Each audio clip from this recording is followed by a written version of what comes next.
All right, everyone, we have another TDS article. This one just as hilarious as the others. You won't believe the title of this, link in the description, archived, of course. Trump was right about DC crime, but still dangerously wrong.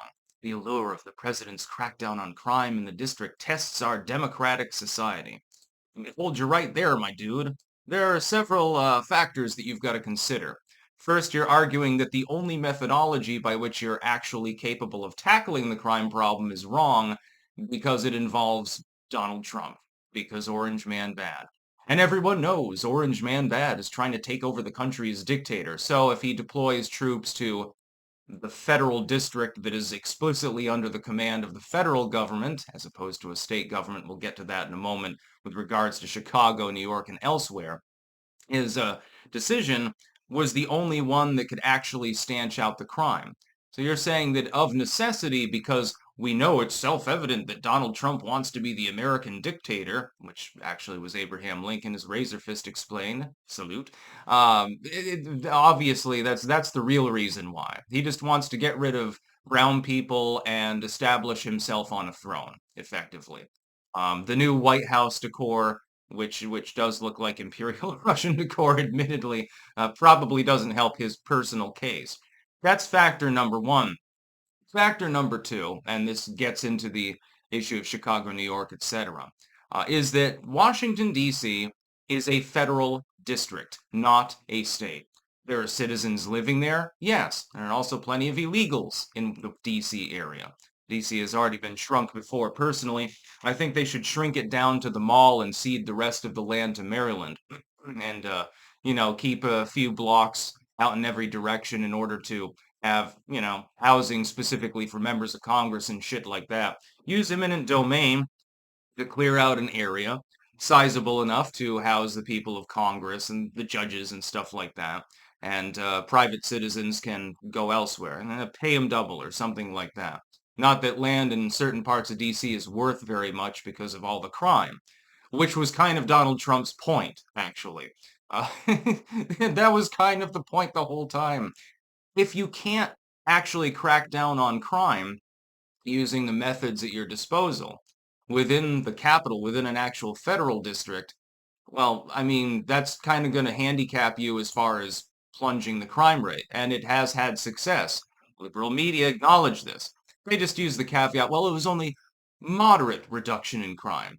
Yeah, double-digit reduction in all property crime is only moderate. I would say that that's substantial.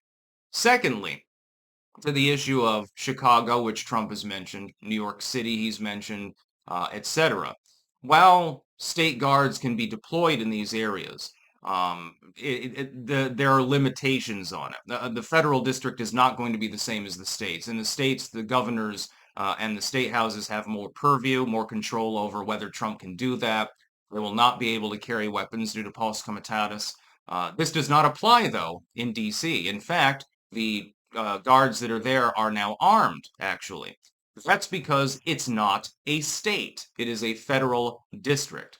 So it's allowed. There in D.C., it's allowed. Elsewhere, they wouldn't be able to be armed with firearms, at least. I'm assuming they could carry like tasers and clubs and stuff like that. But the options are a little bit more limited. It would be more logistic in form. That's why ICE would be more likely to be more directly involved in those situations, ICE officers, specifically because then they're not members of the military, so post comitatus does not apply. By the way, there are two definitions for that actual Latin term. One involves sheriffing, the other involves not being able to have armed troops, guarding things and policing. But it doesn't apply in Washington, D.C.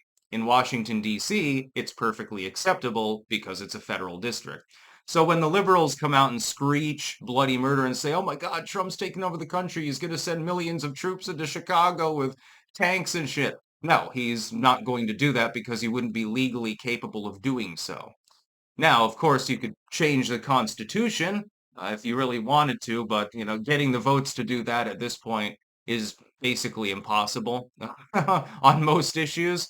By the way, if there ever comes a time when they actually have the votes to change the Constitution or add an amendment or strike one down, it'll be for bad reasons. If that happens, there need to be mass protests among all Americans because when the Republicans and the Democrats largely agree on an issue, it's usually a bad thing.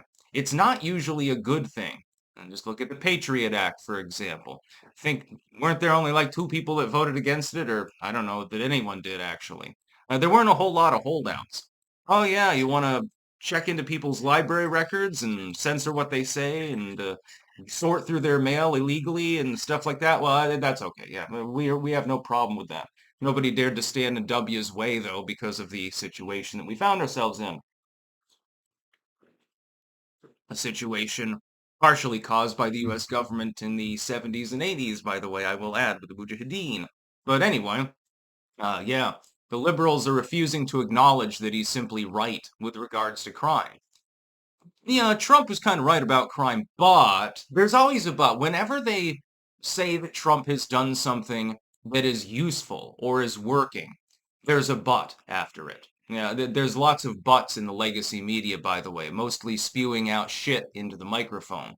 But you may have seen Gavin there that time when he stuck his butt in the microphone. Pretty funny times. That was during the meme wars, actually. But yeah, I mean, the legacy media won't give him any credit. It's like, well, unemployment fell, but wages outpaced inflation, but inflation is down, but, prices remain high. Yeah, the tariffs worked and a bunch of other countries came to the table, but, here's a couple that didn't. We're seeing this over and over and over again. We saw it during Trump's first term. We saw it with some of his statements when he wasn't in office. Now we're certainly seeing it on steroids now. They've doubled down on their Trump derangement syndrome.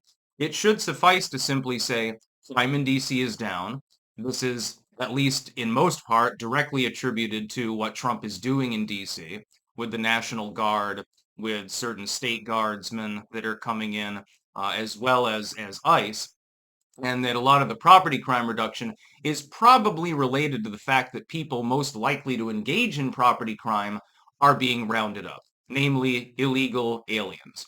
Illegal aliens, oftentimes, they're not going to be able to find like what you would call a normal job.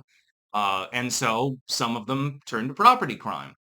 And so if they get detained in the process of committing a theft, well, now you're off the streets for good because you're going back to Colombia or wherever you're from.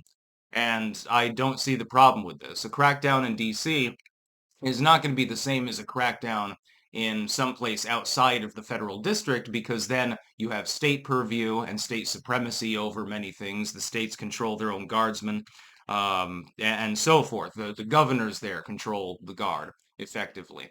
So liberals worrying about this, it's like, shrug your shoulders and say, what the hell is your problem? Obviously, you don't understand the law and you don't understand, how our Constitution works. That's number one. And number two, you got TDS so bad, you won't even give Trump credit for a considerable reduction across the board for many forms of crime within the federal district. I would think you would want people to be safe. It's almost like a lot of these people don't want that. They want them to be swarmed with crime. Of course, most of the people writing these articles, they live in nice communities now, don't they? I don't think that they live in the ghetto. I don't think that the average CNN reporter is reporting live from Highland Park. That's about all. Peace out.